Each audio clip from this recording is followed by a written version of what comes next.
and then the next question is, should you go to college at all, right?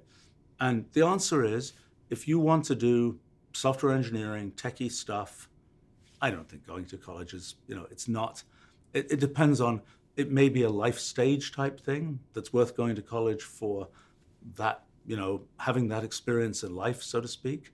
But in terms of, does it teach you to be a better programmer? I don't know.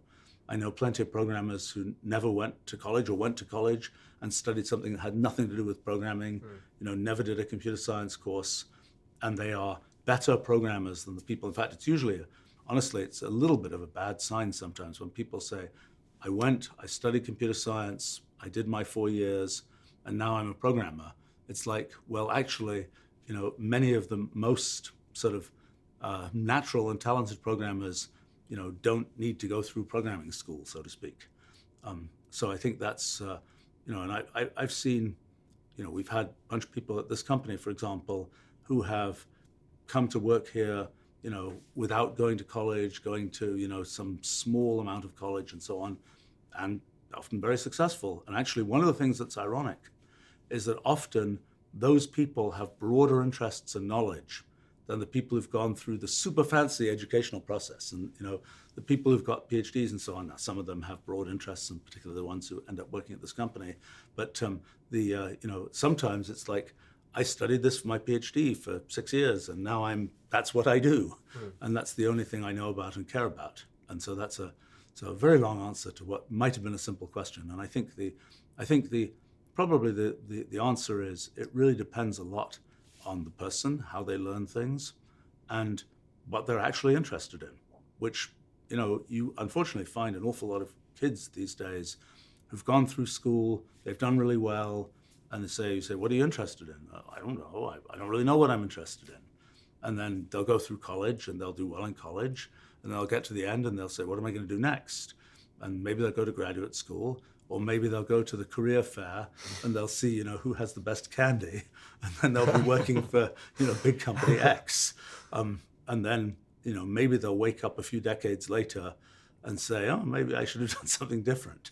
But that's, I think it's always great when people have sort of things that they realize they're interested in. Sometimes people have things that they're interested in, and they're like, how could I make a living doing this thing? There's something they're interested in, but it's like they don't know how to get there from here, so to speak. I think the thing to say is, particularly for people who are young and modern times and so on, it's, with creativity, it's possible to make a living doing all kinds of things. I mean, who knew you could make a living, professionally playing video games, right? Or being a YouTube influencer, talking about this or that. It's it requires a certain tenacity and a certain kind of entrepreneurial spirit to get those kinds of things to work. But it isn't the case that people should just say, well, I am interested in this, but I can't do that because, I'll never be able to get a job doing that. I can't learn that in school. I've got to do these standard things. And, I think that's a shame, because I think people can, with creativity, it's often possible to find those things. I mean, you could be unlucky and you could have a thing you're really interested in that at this time in history just isn't possible, or just isn't, you could be interested in discovering the source of the Nile or something. But sorry, that's one's been done. Or you could be interested in, taking a trip to a different star system. Well, sorry, it's too early to do that.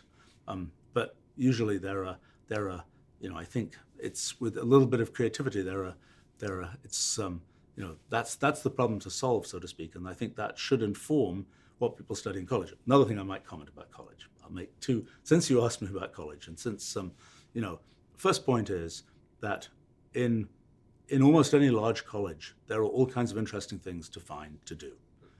Point one. Point two, there are professors at colleges. And one of the things, at least the brief time when I was a professor, one of the things that kind of shocked me is students never come to talk to you.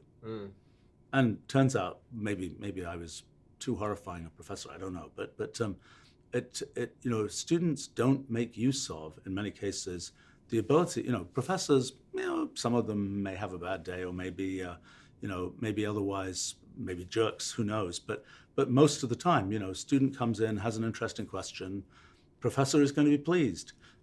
Student gets all kinds of useful interaction. I think that's one thing. Another thing is, taking random courses about things that you'll never otherwise learn about in your life is a good strategy. Because, if you take that one course about this or that, I mean, a famous sort of pseudo-historical example is, Steve Jobs with his calligraphy course, so to speak. That story has some embellishment to it, but let's. It works. Yeah, right.